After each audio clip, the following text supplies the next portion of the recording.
Boundaries with a narcissist are never straightforward. When you set a line with most people, they either honor it or step back if they cannot. But with a narcissist, that line becomes something entirely different. It becomes a target. The very act of saying no, or I am not comfortable with that, challenges the foundation of their control. And for them, control is oxygen. So they push, they poke, they prod. They do not stop when they hear resistance. They lean in harder, and the hardest part. They do not just press against the obvious walls. They press against the softest parts of you, the places you most want to protect. I am Zane, a relationship consultant and psychologist.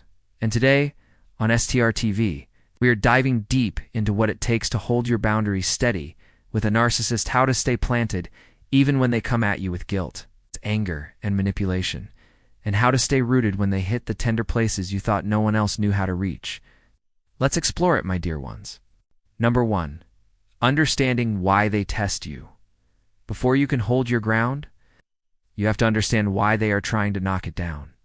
A narcissist does not see a boundary as healthy. It feels to them like a locked door, a barrier between them and the control they are used to having. They see your no not as a simple statement, but as a personal challenge.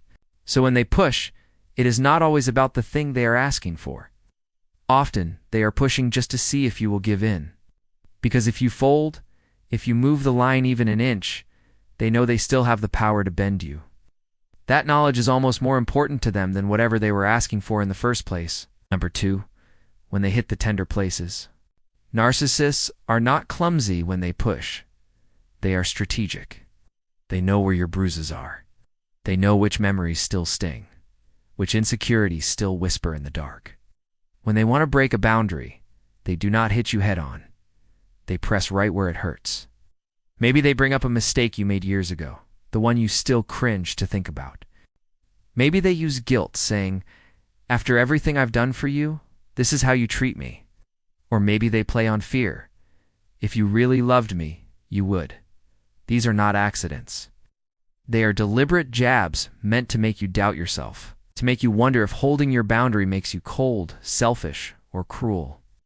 Number 3, holding your ground without explaining it away. Here is where most people lose their footing. Over-explaining.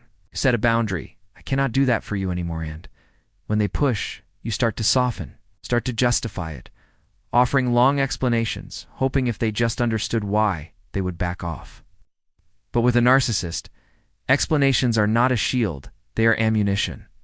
Every reason you give, they will twist. Every soft word you offer, they will stretch. Suddenly you find yourself in an endless debate about your own boundary, like it is up for negotiation. But here's the truth. It is not. A boundary is not a question. It is not a discussion. It is a line. And sometimes, the most powerful thing you can say is the simplest. No. Number 4, what staying rooted really means. Staying rooted does not mean you will not feel their pressure. You will. It will ache. There will be days when you feel selfish, when you wonder if you are being too hard, when their guilt and anger scrape against your resolve. But staying rooted does not mean you do not feel it. It means you hold steady anyway. It means letting the discomfort wash over you like a wave without letting it knock you over. It means reminding yourself that pain does not mean you are wrong. Discomfort does not mean you are cruel. It simply means you are doing something different, something that protects you.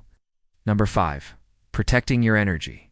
Because that is what boundaries are ultimately about. Not punishment, not revenge protection. Protection for your time, your peace, your heart. Every time you hold a line, every time you do not answer the bait, every time you refuse to shift your boundary just to keep them calm, you are choosing yourself. Right. And the more you practice it, the stronger it becomes. At first, boundaries feel like walls you have to defend. But over time, they feel like something softer, something easier. They stop feeling like battles and start feeling like breathing, just the natural shape of your life. Have you ever held a boundary with someone who hated every second of it? How did it feel when they pressed harder, when they tried every trick to make you bend? Did you hold your ground, or did you learn how much strength it takes to share your story in the comments? Always read them. And if this conversation feels like the reminder you needed, subscribe to STR TV, because here we talk about the boundaries that save you, even when they are the hardest to hold. Next time, we will talk about what real closure with a narcissist actually looks like and why waiting for them to give it to you will only leave you stuck.